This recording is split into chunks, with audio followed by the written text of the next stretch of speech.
ये जो आपको भीड़ दिखाई दे रही है, ये मानगढ़ धाम पर एकत्रित हुए लोगों की है। वर्तमान में इनकी ये मांग कितनी प्रासंगिक है? क्या यह मांग कानूनी रूप से पूरी की जा सकती है? क्या जाति के आधार पर, और अगर ये धर्म बोलते हैं तो क्या धर्म के आधार पर देश में राज्य बनाने का प्रावधान है? राज्य बनाने के लिए संसद का कौन सा नियम लागू होता है? राज्य बनाने के फायदे क्या हैं, नुकसान क्या हैं, सारी बातें बताते हैं। ठीक है साहब। चैनल पर नए हैं तो चैनल को सब्सक्राइब कर लें, बाकी अपनी राय कमेंट बॉक्स में खुलकर रखें। गुजारिश बस यही रहेगी कि आप जितना संभव हो अपने साथियों के साथ इस सेशन को साझा करें। इतनी एनर्जी आपके साथ खर्च करते हैं, उसके रिवार्ड में ना तो कोई लाइक मिलता है, ना शेयर मिलता है, ना सब्सक्राइब मिलता है। मोटिवेशन अगर किल कर दोगे बॉस, तो फिर यार इतनी मेहनत करने का मन नहीं करेगा। मर्जी आपकी है। चलिए, मानगढ़ धाम, मानगढ़ हिल, ये राजस्थान में स्थित एक स्थान है जो कि मानगढ़ मसैकर की याद में जाना जाता है। मानगढ़ मसैकर 1913 में हुआ था, जलियांवाला बाग मसैकर से पहले, और उससे भी कहीं भीषण। भीषण इसलिए क्योंकि इसकी सुर्खियां कहीं बनी नहीं। इसे आदिवासियों का जलियांवाला बाग कहते हैं। क्या हुआ था यहां पर? वर्ष 1913 में गोविंद गिरी जी के नेतृत्व में आदिवासियों का समूह एकत्रित हुआ था, जिस पर ब्रिटिशर्स ने गोलियां चला दी थी। लगभग 1500 आदिवासी यहां पर ब्रिटिश सेना की गोली का शिकार बने थे। इस जगह, जिसे मानगढ़ मैसेकर के नाम से जाने जाता है, जिसे ब्रिटिश ईस्ट इंडिया कंपनी के द्वारा 1913 में पहाड़ी पर एकत्रित गोविंद गिरी जी के नेतृत्व में जो लोग थे, उनके ऊपर चलाई गई गोली से जो लोग मारे, उनकी याद में अभी इस पहाड़ी पर मानगढ़ स्मारक बना हुआ है। ठीक है। यहां पर 17 नवंबर को ऐसी घटना हुई थी, और इस घटना के बाद में आज हम फिर से इसकी चर्चा क्यों कर रहे हैं, उस पर आते हैं। चर्चा इसलिए कर रहे हैं क्योंकि राजकुमार रौत, जो कि इस क्षेत्र से सांसद हैं, उन्होंने ये जो ट्वीट किया है, जिसमें वो लिख रहे हैं कि 1913 में मानगढ़ पर 1500 से अधिक आदिवासियों का बलिदान सिर्फ भक्ति आंदोलन के लिए नहीं था, भील प्रांत की मांग के लिए था। यहीं से शुरू होता है भील प्रांत। साथियों, वर्तमान में ये जो भीड़ यहां एकत्रित हुई है, ये अपने लिए एक नए राज्य की मांग कर रही है, और उसका नाम होगा भील प्रदेश। ये जो जनता यहां पर एकत्रित हुई है, ये 4 राज्यों से निकालकर 49 जिलों को अपने साथ में रखकर एक नए राज्य की मांग कर रही है। ये 49 जिले राजस्थान, महाराष्ट्र, गुजरात और एमपी से निकलें और उनसे एक नया राज्य बने जो कि भील जनजाति के लिए हो, तो उसे भील प्रदेश कहा जाएगा। सुर्खियां आपके सामने हैं। इसी मांग को लेकर मानगढ़ में फिलहाल आदिवासी एकत्रित हुए थे। अगर मैप पर हम इस क्षेत्र को देखें तो कुछ हिस्सा राजस्थान में दक्षिणी राजस्थान का, विशेष रूप से वागड़ रीजन का, ऐसे ही कुछ हिस्सा गुजरात का, कुछ मध्य प्रदेश का और कुछ महाराष्ट्र का। इस तरह से एक नए राज्य की मांग उठ रही है जिसमें 49 जिलों को शामिल किया जा सके। मैप पर अगर आप इन 4 राज्यों का स्थान देखें तो ये जो सर्कल एरिया आपको दिखाई दे रहा है, यहां पर एक नए राज्य की मांग, या कहिए तो भारत के 29वें राज्य की मांग। ठीक है। यहां पर ये जो क्षेत्र अगर मैं आपको जूम करके दिखाऊं तो उसमें ये सारे जिले शामिल होंगे, और इन जिलों को अगर मैं एक एक करके याद दिलाऊं तो मध्य प्रदेश में लेकर इंदौर, गुना, शिवपुरी, मंदसौर, नीमच, रतलाम, धार, इस तरह से राजस्थान में भी वागड़ रीजन के साथ साथ उदयपुर, झालावाड़, कोटा, बारां, ऐसे ही गुजरात के अंदर दाहोद, पंचमहल, सूरत, वडोदरा, महाराष्ट्र के अंदर नासिक, ठाणे, जलगांव, ढूंढे, पालघर, ये सारे क्षेत्र शामिल होकर एक नया राज्य बनाया जाए, ये डिमांड फिलहाल की जा रही है। इस डिमांड को करने के लिए जिन्होंने सबसे बड़ा बीड़ा उठाया है वो है वर्तमान में इस क्षेत्र से आने वाले, राजस्थान के वागड़ रीजन से आने वाले सांसद रौत साहब के द्वारा। ठीक है। ये जो मांग उठाई जा रही है, ये मांग एक पॉलिटिकल पार्टी जिसका नाम है भारतीय आदिवासी पार्टी, जिसको हिंदी में मतलब भारतीय आदिवासी पार्टी, जिसको शॉर्ट फॉर्म में बाप कह के बोलते हैं, इस पार्टी ने वर्तमान में राजस्थान विधानसभा में 3 विधायक दिए हुए हैं और संसद में एक सांसद दिया हुआ है। इनके ही आह्वान पर मानगढ़ धाम में भील प्रदेश बनाने की मांग को लेकर हजारों लोग एकत्रित हुए। आप बांसवाड़ा से सांसद हैं और आपने सोशल मीडिया पर वीडियो जारी करके इस बारे में लोगों को जुटने की अपील करते हुए कहा कि हम लोग भील प्रदेश सांस्कृतिक महासम्मेलन के लिए एकत्रित हो रहे हैं। ठीक है साहब, तो एक तरह से भारत आदिवासी पार्टी और इस भारत आदिवासी पार्टी के द्वारा अपने ही भील समाज को ध्यान में रखकर एक नए प्रदेश की मांग के लिए यह आंदोलन किया गया और यह आंदोलन और तेजी से बढ़ रहा है। यहां पर आदिवासियों की जो मांग रही वो थी कि 4 राज्यों में से 49 जिले निकालकर भील प्रदेश बनाया जाए। भारतीय संविधान की 5वीं अनुसूची, जिसके अंदर 4 राज्य आसाम, त्रिपुरा, बाकी 2 के नाम आप कमेंट बॉक्स में लिखें, उन राज्यों की तरह ही इस क्षेत्र के ट्राइबल एरिया विकास की मंजूरी, जनसंख्या के अनुपात में आदिवासी समाज को आरक्षण दिए जाने की मांग, बेणेश्वर जो कि बहुत ही पूजनीय और दार्शनिक स्थल है, वहां पर 80% भूमि आदिवासियों के नाम, जगपुरा भूकिया जहां पर सोने की खदान निकली है उसको निरस्त किया जाए और जनगणना में आदिवासी धर्म को अलग से कॉलम में जोड़ा जाए। अर्थात आदिवासी अपने आप को हिंदू नहीं मानते और ये अपने आप में एक अलग धर्म है जिसे आदिवासी धर्म कहते हैं।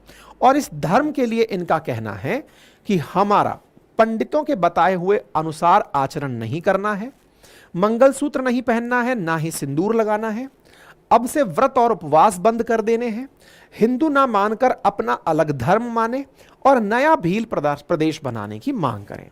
यानी कि एक प्रकार से यह समझिए कि इस क्षेत्र में एक मांग निकल कर आती है और वो मांग यहां की एक राजनीतिक पार्टी जिसका नाम है बाप पार्टी, वो पार्टी मांग के रूप में उठाती है और कहती है कि हमें ना केवल अपना राज्य दो बल्कि हमारे धर्म को भी अलग पहचान दो। आदिवासी धर्म है हमारा, हम हिंदू नहीं हैं। यानी एक प्रकार से ये पूरा की पूरा जो क्षेत्र है ये अपने नए प्रदेश के चक्कर में रिजर्वेशन की मांग के लिए, employment opportunities, health, nutrition, educational facilities, land rights के लिए सुर्खियों में है। अब मैं आपको बताता हूं कि ये भील हैं कौन और किस प्रकार से इनका इतिहास जुड़ा है, वर्तमान में इनकी ये मांग कितनी प्रासंगिक है, क्या यह मांग कानूनी रूप से पूरी की जा सकती है, क्या जाति के आधार पर, और अगर ये धर्म बोलते हैं तो क्या धर्म के आधार पर देश में राज्य बनाने का प्रावधान है, राज्य बनाने के लिए संसद का कौन सा नियम लागू होता है, राज्य बनाने के फायदे क्या हैं, नुकसान क्या हैं, सारी बातें बताते हैं। ठीक है साहब, बात होती है सबसे पहले भील की। कहते हैं जिसका शब्द डिराइव हुआ है व्हील से, जिसको हिंदी में आप बो मतलब तीर के नाम से जान सकते हैं द्रविडियन लैंग्वेज में। भील ट्राइब धनुष पुरुष के नाम से भी जाने वाली ट्राइब है, जो कि धनुष चलाना यानी कि अपनी सुरक्षा में तीर कमान चलाने वाले लोगों को अगर आप देखें हैं तो ये भील लोग ही होते हैं। ये ट्राइब्स हैं जो इंडिया के अंदर पाई जाती हैं थ्रू आउट इंडिया, विशेष रूप से गुजरात से लेकर त्रिपुरा तक फार ईस्ट में इनका पाया जाना होता है। 2013 तक ये लार्जेस्ट ट्राइब ग्रुप थे इंडिया के अंदर, जो कि गुजरात, मध्य प्रदेश, राजस्थान और छत्तीसगढ़ में रह रहे थे। इनकी कल्चर अपने आप में यूनिक है। भील जो हैं वो बिलाला सब डिवीजन के अंदर पिथौरा पेंटिंग से रिलेट अपने आप को करते हैं। घूमर इनके यहाँ का ट्रेडिशनल डांस है। यहाँ के सिंबल ऑफ फेमिनिटी के लिए घूमर नृत्य को जाना जाता है, जो कि भील समाज की महिलाओं के द्वारा, युवतियों के द्वारा किया जाता है। देश के मैप पर अगर आप इन्हें देखें तो आपको ये मेजॉरिटी में राजस्थान, गुजरात, महाराष्ट्र, मध्य प्रदेश के बॉर्डर एरियाज में दिखाई देते हैं, कुछ उत्तर प्रदेश के उत्तरी उत्तर प्रदेश में दिखाई देते हैं।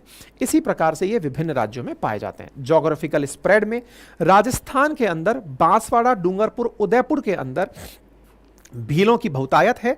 मध्य प्रदेश के अंदर भी ठीक इसी प्रकार से झबुआ, अलीराजपुर और धार के अंदर, गुजरात के अंदर भी दाहोद और पंचमहल के अंदर, और महाराष्ट्र के अंदर भी नंदुरबार और धुले के अंदर भील प्रदेश की भील पाए जाते हैं। 4 राज्यों की अगर हम बात करें तो यहां पर कम से कम 3 करोड़ भील रहते हैं और पूरे देश में 11 करोड़ भील बताए जाते हैं। अगर इनकी कुल आबादी की संख्या में बात करें तो इन 3 करोड़ भील में से मध्य प्रदेश में 21% भील हैं, गुजरात में भीलों की कुल आबादी का 14.8% है और राजस्थान में 13.48% है। यही कारण है कि गुजरात से ही सबसे पहले भील पार्टी के लिए भील ट्राइबल पार्टी बीटीपी का गठन किया गया था, जिसमें से बाद में बाप नामक पार्टी यानी कि भारतीय आदिवासी पार्टी का गठन हुआ था। ठीक है। पूर्वोत्तर के 25 राज्य और 5 केंद्र शासित प्रदेशों में भील फैले हुए हैं, जो कि देश के 4.4% आदिवासी को रिप्रेजेंट करते हैं। यानी कि कुल आदिवासियों की पॉपुलेशन में इनका प्रतिनिधित्व 4.4% है और 4 राज्यों में ये मेजॉरिटी के अंदर पाए जाते हैं। जो भील ट्राइबल आर्मी है उसके संस्थापक हंसराज मीणा कहते हैं कि छत्तीसगढ़ और झारखंड राज्य का गठन इसका उदाहरण है कि जब छोटे राज्य बनते हैं तो विकास करते हैं, राजनीतिक रूप से आदिवासी सशक्त हुए हैं और राजनीतिक भागीदारी के साथ विकास में भी उन्हें हिस्सेदारी मिल रही है। अमेरिका की आबादी भारत से कम है, लेकिन वहां 50 राज्य हैं, तो फिर हमारे यहां पर ज्यादा राज्य क्यों नहीं। तो ये जो भील प्रदेश की मांग सबसे पहले उठाई वो उठाई भारतीय ट्राइबल पार्टी ने, जो कि 2017 में गुजरात में गठित हुई और उन्हीं की इस मांग को गोविंद गिरी के द्वारा उठाई गई मांग से जोड़ा गया, जो कि मानगढ़ धाम से जुड़े रहे हैं। कहते हैं कि मानगढ़ जो था वहां पर गोविंद गिरी जी के द्वारा ही सबसे पहले भील प्रदेश की मांग उठाई गई थी। ठीक है, 1913 में। इस बात को लेकर के अब फिर से इस जगह पर एकत्रित होकर भील समुदाय के लोगों ने अपने लिए अलग राज्य की मांग की है। अलग राज्य की मांग करना linguistic diversity, cultural identity, development differences और एडमिनिस्ट्रेटिव एफिशिएंसीज को ही ध्यान में रखकर नए राज्य की पालना के लिए दिया जा सकता है। हालांकि भारत में समय समय पर अलग राज्यों की मांग उठती रही है, जैसे पश्चिम बंगाल के उत्तर में जहां पर सिलीगुड़ी कॉरिडोर है वहां पर गोरखालैंड की मांग, ऐसे ही उत्तर प्रदेश में उत्तर की तरफ हरित प्रदेश की मांग और महाराष्ट्र में विदर्भ रीजन का अपने स्थान पर एक नए राज्य की मांग। भारत में तमाम राज्य अब मतलब मांग जो राज्यों की है वो उठती रही हैं, लेकिन इनमें से जनजाति के आधार पर राज्य की मांग का ये मामला नया मामला है। ऐसी स्थिति में बड़ा सवाल ये बनता है कि आने वाले समय में इस मांग का इस क्षेत्र के विकास पर, इस क्षेत्र की राजनीति पर क्या असर होगा। ठीक है साहब, हमारे संविधान में क्या प्रावधान है? भारत के संविधान में आर्टिकल 2 और आर्टिकल 3 नए राज्यों के गठन को लेकर बात रखता है, जिसमें आर्टिकल 2 कहता है कि एडमिशन और एस्टेब्लिशमेंट ऑफ न्यू स्टेट्स, जो आर्टिकल 2 में कवर होते हैं, जिसमें लिखा है कि पार्लियामेंट कानून के माध्यम से नए राज्यों को एडमिट कर सकता है, रीस्टैब्लिश कर सकता है अपनी कंडीशंस पर, जैसा वो ठीक समझे। और आर्टिकल 3 कहता है कि पार्लियामेंट के पास ऐसी पावर है कि वो नए राज्यों का गठन कर सकती है, जैसे वो कुछ टेरिटरीज को किन्हीं राज्यों से अलग करे, अगर किसी प्रकार से 2 राज्यों को मिलाने का प्रयास करे या फिर किसी राज्य को यूनाइट करने का प्रयास करे। कुल मिलाकर जो भील प्रदेश की मांग है उसको आर्टिकल 3 के तहत पूरा किया जा सकता है। करने के लिए राष्ट्रपति पहले इस बात के लिए उस कंसर्न राज्य से पूछते हैं कि भैया बताइए कि इस काम को करने के लिए आप लोगों की क्या मंशा है।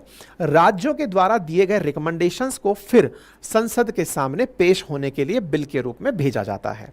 फिलहाल भील प्रदेश में उठी हुई यह जो मांग है, ये मांग कितनी व्यापक हो सकती है, इसके लिए आप ऐसे समझिए कि इस क्षेत्र ने ऑलरेडी राजस्थान की 200 विधायकों की विधानसभा में 3 सीट अपने लिए मांगी हैं। 3 सीट ऑलरेडी विधायक अपनी तरफ से बनाकर भेज चुके हैं। भारत की लोकसभा में ऑलरेडी इनके एक सांसद हैं। तो ऐसी स्थिति में देखना होगा कि यह मांग कितना कानूनी रूप से मतलब एक तरह से सक्षम है, कितना कानूनी रूप से इस मांग की पूर्ति की जा सकती है। रही बात राजस्थान के अंदर अपोजिशन की या फिर देश में अपोजिशन की, तो कांग्रेस की तरफ से भील प्रदेश की मांग का समर्थन किया गया है। ऐसी न्यूज़ उपलब्ध है इंटरनेट पर कि पूर्व टीएडी मंत्री यानी कि ट्राइबल विकास के मंत्री अर्जुन सिंह बामनिया जो हैं, उन्होंने इस मांग को जायज़ ठहराया है और कहा है कि यह केंद्र सरकार के विवेक पर निर्भर करता है, हम भी इसकी मांग करते हैं। ऐसे ही गुजरात के अंदर आम आदमी पार्टी एमएलए लिखते हैं कि सेपरेट स्टेट भील प्रदेश की मतलब वो होनी चाहिए।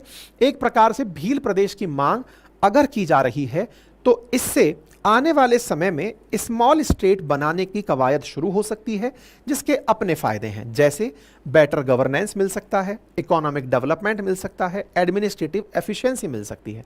लेकिन इसके कुछ कंसर्न्स भी हैं, जैसे एडमिनिस्ट्रेटिव चैलेंजेस के अंदर की ऐसी जगह मशीनरी कैसे काम करेगी, एडमिनिस्ट्रेटिव मशीनरी। कुछ ऐसे कन्फ्लिक्ट उत्पन्न हो सकते हैं एग्जिस्टिंग राज्यों के बीच में, जैसे जल का बंटवारा कैसे हो, लैंड बॉर्डर का बंटवारा कैसे हो, या फिर क्षेत्रीयता का बहुत ज़्यादा मामला उठ सकता है। क्यों? क्योंकि कुछ क्षेत्र के लोग अपने आप को हो सकता है ये चाहते हो कि हमें तो अपने हिसाब से नया राज्य मिले, तो ऐसी चीज़ों को बढ़ावा मिल सकता है। और चूंकि सभी लोग उस क्षेत्र में भील नहीं हैं और लोग भी वहां पर रहते हैं, तो हो सकता है वो इस चीज़ में जाने से इनकार कर दें, जिससे कि उस क्षेत्र में अस्थिरता पैदा हो जाए। और सबसे बड़ी चीज़ इकोनॉमिक कंसर्न की है कि अगर कोई राज्य बनता है तो वह अपने राजस्व को कैसे बना के रखेगा, अपने क्षेत्र में विकास के उसके पास क्या रास्ते हैं जिससे कि वो आमदनी कर पाए। ठीक है, तो एक प्रकार से ये मानकर चलिए कि ये बहुत सारी चीज़ें ऐसी पैदा कर सकता है जो कि किसी भी देश में अस्थिरता का भी बढ़ावा दे सकता है। जहां एक और एडमिनिस्ट्रेटिव रूप से नए राज्य की मांग प्रोग्रेसिव थॉट प्रतीत होती है, वहीं पर किसी पर्टिक्यूलर राजनीति, किसी पर्टिक्यूलर धर्म, किसी पर्टिक्यूलर जाति, किसी पर्टिक्यूलर समुदाय द्वारा अपने लिए राज्य की मांग देश में, क्योंकि इतनी डाइवर्सिटी है भारत में कि कल्चरल डाइवर्सिटी को अगर इस तरह से जगह मिलने लगे तो भारत बहुत से छोटे छोटे खंडों में टूट सकता है। और उस खंडों में भले ही वो राज्य बन के भारत के हिस्से रहें, लेकिन दो राज्यों के बीच में, जैसे आज भी बहुत से राज्यों के बीच में जल बंटवारे को लेकर, सीमा क्षेत्र को लेकर, रिसोर्सेज को लेकर के संघर्ष बना हुआ है, यह संघर्ष भारत में और बढ़ सकते हैं। तो इन सब चीज़ों को ध्यान में रखते हुए जो भी होगा, भारत के अंदर लोकतांत्रिक व्यवस्थाएं हैं और चुनी हुई सरकारें जैसे भी फैसले करेंगी वो आपके सामने निकल कर आ जाएंगे। ठीक है।